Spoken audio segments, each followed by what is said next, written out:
There's James's pizza, pancake pizza. And this is what it was supposed to look like. So I finally did one right. I realized, okay, I have to do one side and then not the other side very much.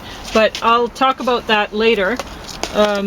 We're going to talk about the front runner, the Misfits, and Rumours.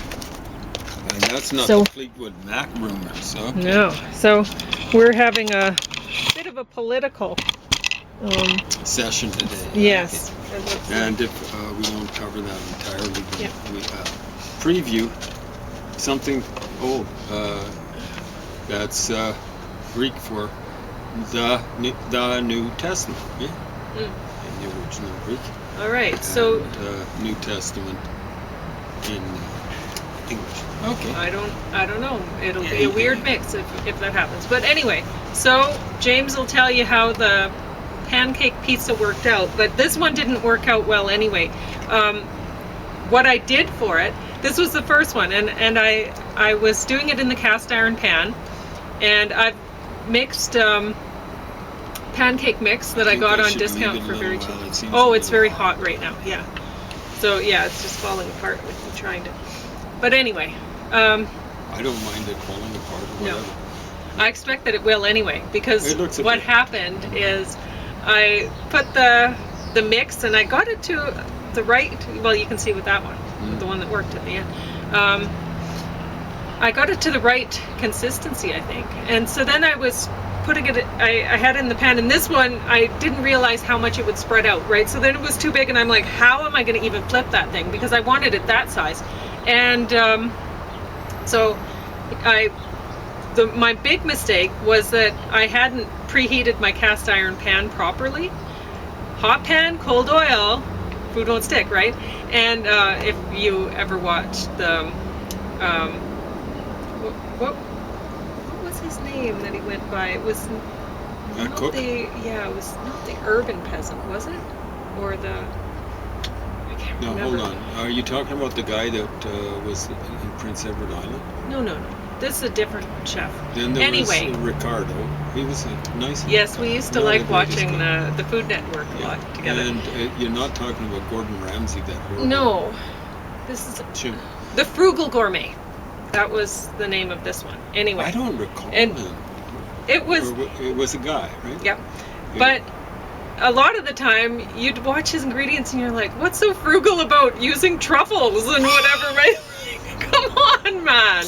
But that's hilarious. Yeah. What did he look like? I must remember. Old guy. I don't know. Anyway, so I brought the Parmesan out. You can put as much as you want on that.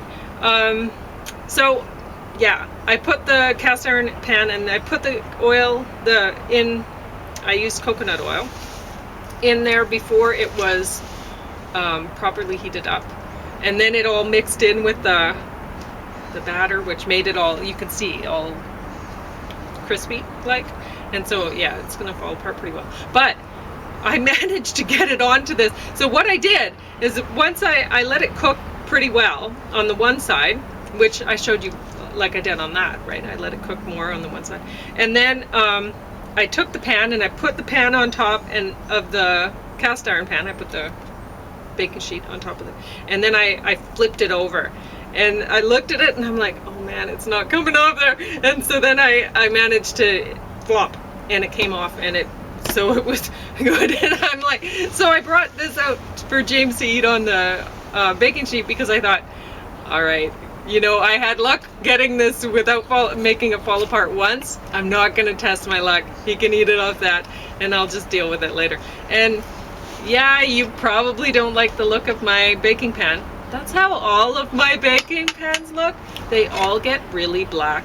My mother's, they look as spotless as the day she bought them, but she uses chemicals to make them look like that. My grandma on my dad's side, who was an awesome cook, her pans look like this.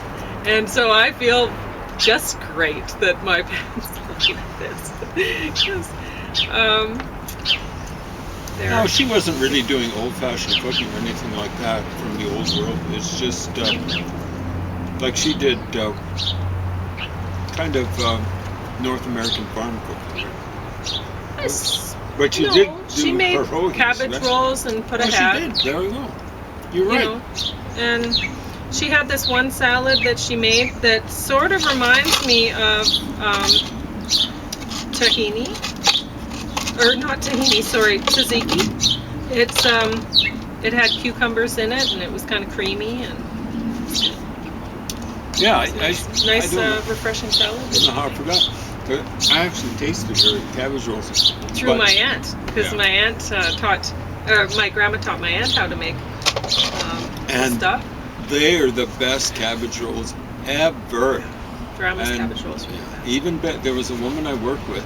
So I have to learn from my Aunt Pam before she goes, or it'll just, I guess, hopefully her kids learn, but I don't know. I don't know if either of them are into that sort of thing. The best I had before then was from a woman I used to work with. I don't think she'd be with us because she was very near retirement age, and she did retire actually, maybe even before 1990. So it's a long time ago. She might still be alive. If you're still alive, Julie, awesome. But Pauline's grandma had recipes even better. But this woman I used to work with, she knew I was a single, and she'd come get those ice cream pails full of cabbage rolls. And you know, cabbage rolls pack nicely, right? Because they kind of, holy smokes, I'd eat those, they last me for a fair while, but not as long as you might think. Great cabbage rolls. So she was Ruthenian, the only person I've ever run across who described themselves as Ruthenian. The only other person I've run across who was described by others as Ruthenian, there were two of them. One was called Warhola probably is the way you pronounce it, and that's the feminine. The masculine is Warhol, Andy Warhol, Ruthenian, and his mom, of course, Ruthenian. I don't know if there was a dad somewhere along the line, but Ruthenian. So it's kind of the area in between Slovakia and the western part of the Ukraine. So when I make the pizzas later, I wanted to make a whole bunch of pancake pizza crusts. That looks like a pancake, eh? Yeah.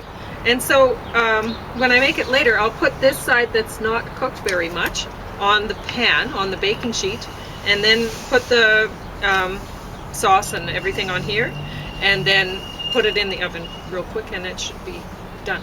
But I was looking at this, and I was thinking, well, I wonder if I could do the whole pizza in the cast iron pan.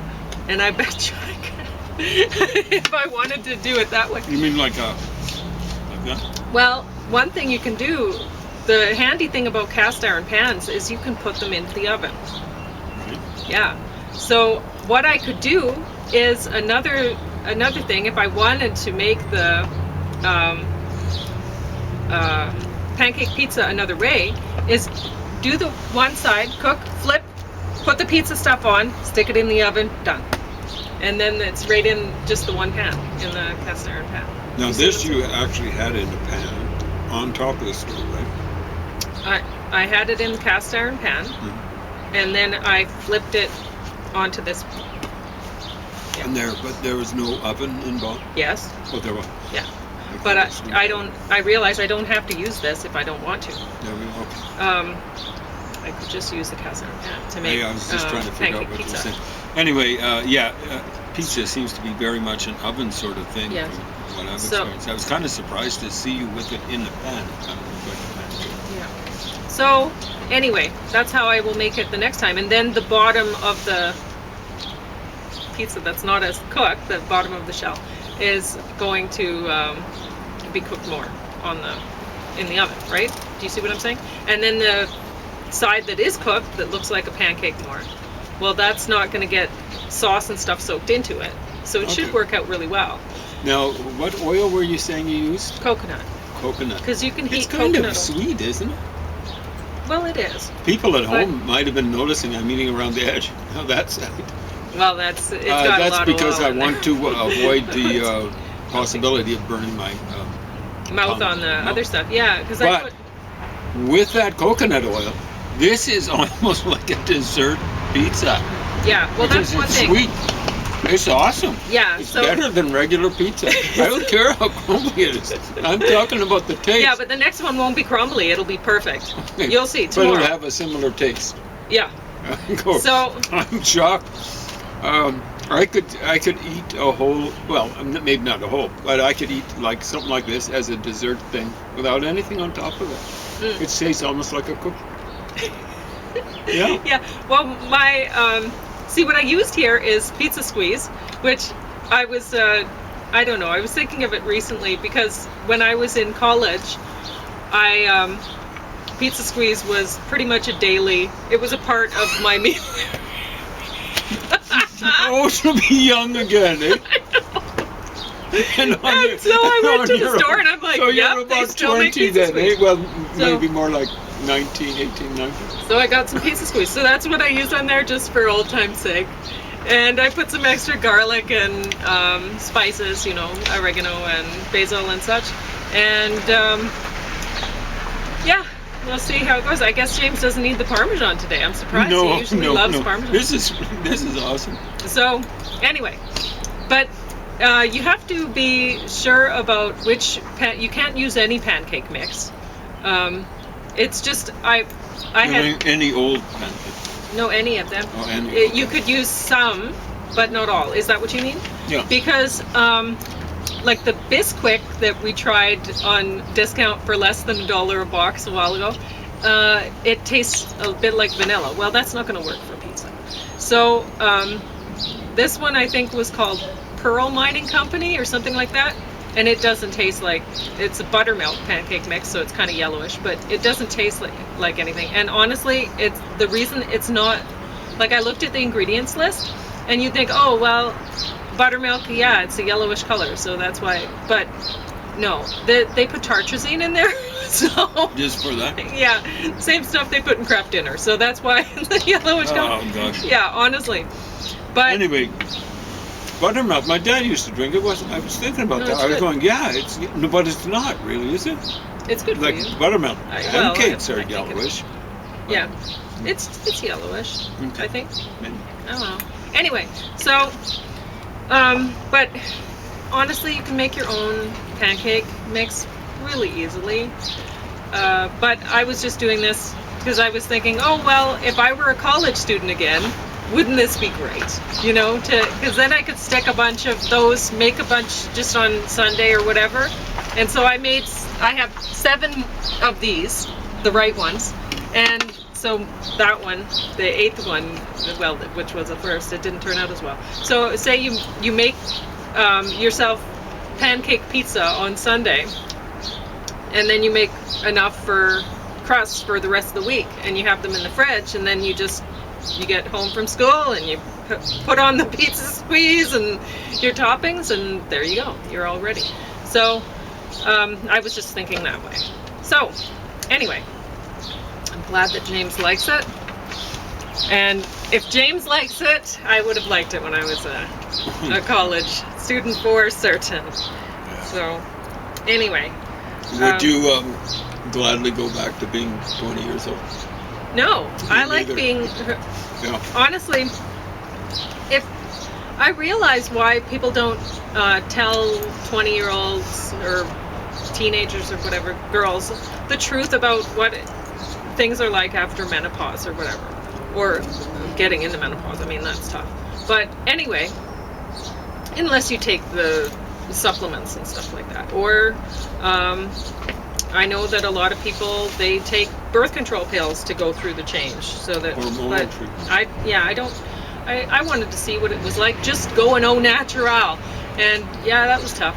But whatever. I think there's a reason why we go through that, and it's supposed to be a learning experience. And I learned a lot of things, like I learned how eating any amount of fat or eating any amount of carbs, like not vegetables. I could eat vegetables, but not the root vegetables, but like leafy greens and stuff. I could eat that, But eating stuff like, say, oatmeal, holy hot flash, just boom, hot right away. And so I think It was a reaction to the sugars in there. Yeah. Well, I don't know, to the glucose, carbohydrates. yeah. So Okay, either like you're going to burn either the carbs or the fat, and it turns into heat. It's energy, right? It turns into heat. So hot flash, boom. And so I think it was, I think it's nature trying to teach a person maybe cut back on that sort of thing after menopause. If you want to last. Yeah, eat the leafy greens and stuff like that. And so yeah, there were a lot of things I couldn't eat without just shooting into a hot flash, and it was horrible. Well, whatever. In terms of lasting, you know, you were going to say something more? I don't know. It doesn't matter. In terms of lasting, a lot of people might think, oh man, I've been overweight, a little bit overweight or whatever. I've already incurred damage. My mother had a congenital heart condition, and for a while, well, she developed diabetes. She started to get serious about age 50, and maybe even more serious by age 70, but she made it to almost 82, which was average life expectancy for someone, a woman of, her generation. And you wouldn't have expected that. So because she got serious about her weight, she made it that far. My dad had long-lived genes on both sides of his family, and he put on a little bit of weight middle age, but he got serious about it. Didn't eat beef. He'd eat chicken and reservedly, and he would eat fish. But generally it was fruits and veggies, and like beans and lentils, so on and so forth, peas for protein. And how long did he live? 99 and a half years. Another thing that I found, that it wasn't all sweet things that would give me a hot flash. If I ate apples or pears, no hot flash. I could eat apples and pears. Yep. And I could eat grapes. Fructose, so long as it's not the juice kind, is good for you. Stuff's so bad. I was going to steal some water. Sucrose, not good for you. And much glucose is not good for you. Like refined grains are not good for you. Refined potatoes, well, it's good, but not good for you. I'm only drinking this stuff because I got it on discount for $6 a case. We don't believe in wasting, so try not to waste. And we get something, we try to down it. Yeah. Anyway, but now there's good produce and stuff. So I bought a bunch of awesome produce yesterday, and some of it is on James's pizza. And I can't have the pizza because the almond flour that I put into the mix, that I added into the pancake mix, like I put about half almond flour and half pancake mix for this, and so the almond flour is okay, but I shouldn't eat the wheat stuff because I end up with more pain. Who wants that? So, and I can't have the cheese because then I'd have different pain. I'd have headache. So, and the onion, I can't have that anymore. Yeah. So, you just deal with what you have. I mean, sometimes when you get older, you have to be a glass half full kind of person. For sure. And half full is awesome. So,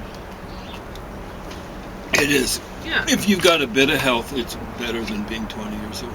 Yeah, I'm way happier now than I was at 20. It's way better. It's I mean, I can understand why a lot of people, or well, nobody says the truth about what things are like after menopause, but it's awesome having no sex drive. It's great. My mental health, totally fine. I feel great. So, I don't have any boohoo days or anything like that. Well, you didn't have many to begin with. You maybe did before we got together. I don't know. Yeah. it was rare for you to cry. Yeah, I think that was a More than function of my once a month, as much as relationship once that I have or whatever. So, no, you were like therapy for me. Just hanging out a with month. you. Yeah, Pauline was like pretty therapy for me. relaxing. That's what a good relationship should be about. Yeah. So, anyway, I wonder how much time we have left to talk 5 about minutes this is stuff. one minute. Yeah, we've just been gabbing. No, we can talk We have about important 8:37. stuff. We've been Okay. talking about food, and diet, and all that sort of stuff. It's important. A Yeah. lot more Pick important. that up. Hugh Jackman, and that's the best one. The front runner. But speaking of health, Yeah, these are you, all buddy, bad. give up the cigarettes. You Yeah, he's really not itch your looking very face. good anymore, Gosh, but- almighty, because your insides are worse than your outside. The cigarettes. Yeah, but anyway, he did an all right job on this. I wanted to mention that in these two movies, like, Kate Blanchett does a great job with her accent and stuff like that. It's perfect in this. But bottom of the stack, this Yeah. was trash. And she produced it or executive produced Yeah, it? or something? she put some money into this sucker, Yeah. and I feel bad for her. Because every time I've seen her in something, I've developed more and more more respect, exactly. Yeah. So this vehicle just wasn't worthy of her. Too bad. And in this one, Pierce Brosnan was one of the producers of this, and again, so this was not worth watching. This was trash. You get the whole action adventure stuff, and they were trying to do the formula and whatever. It's the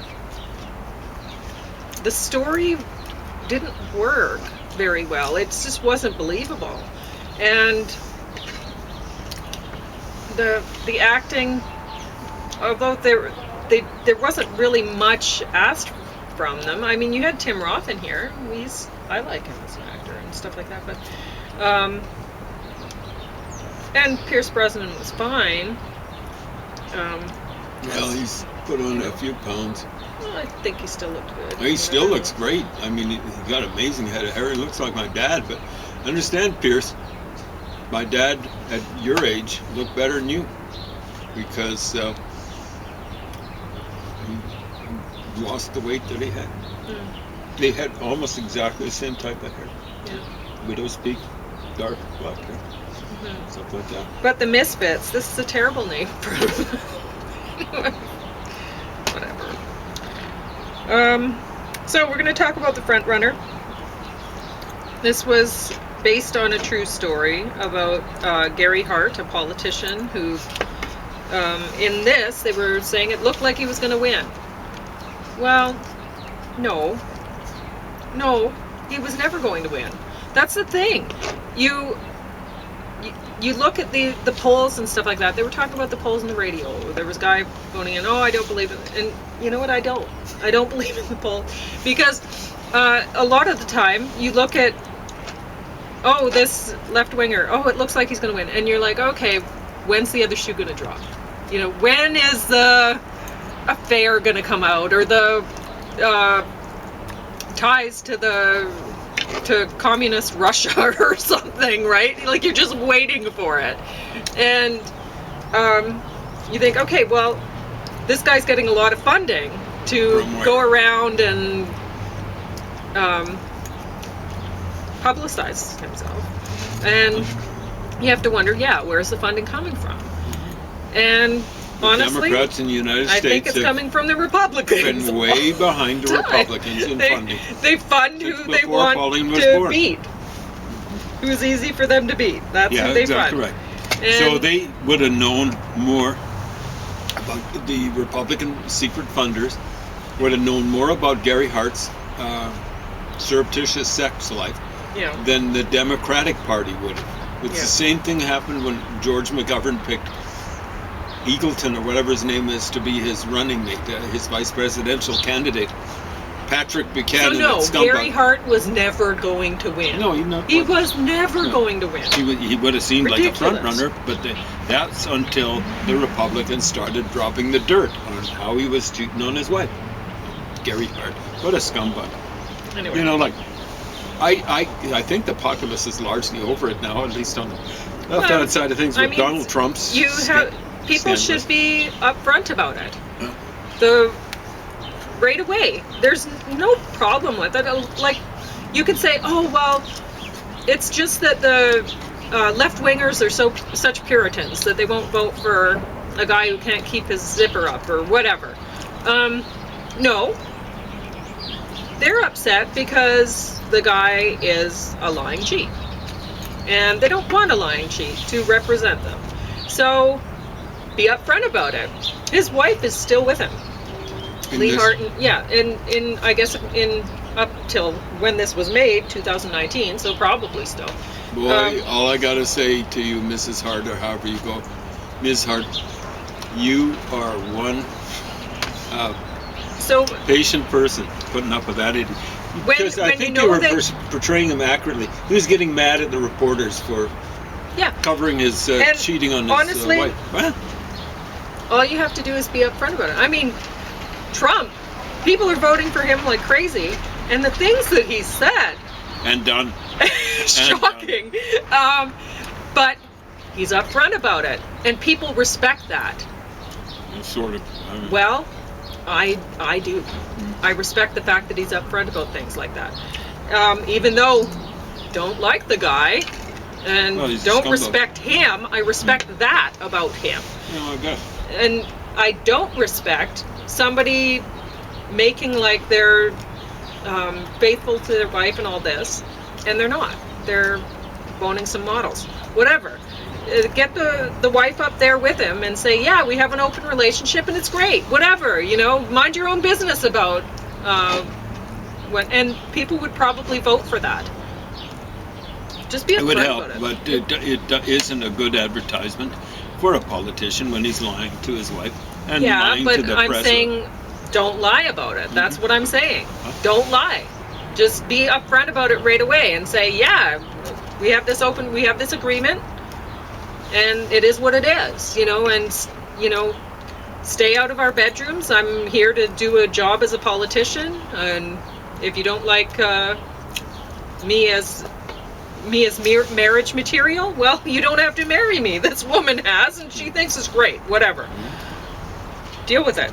So, not much to say about that. That's fictional. This one, it's very fictional. It's about the G7. And there's Whoever thought of that? Zombies and stuff, so they pulled some, they're having pictures, hey, look at me with this zombie. And so the G7 are there to show that they've found these people in the bogs or whatever, and like they're old kings or something like that, and they have like they've been castrated and they have their penises like on a necklace around their neck hanging there. And it's like, oh, okay, like a tie, right? And ties are kind of like that. Yeah, and so basically, I think they're trying to do something artful, and they're trying to say, well, the people, the land that has been colonized, and the people that have been displaced and stuff like that, to make way for progress. I don't know, for the G7. Then they've been castrated and. So where was this set then? Lots of different places in the world? Or I don't remember. They probably did, but I just didn't care that much. So anyway, it's stupid. It's a really stupid show. I can't imagine why anybody would want to watch it. I feel bad that I watched it. I feel ripped off for time, because time is precious, and this was junk. So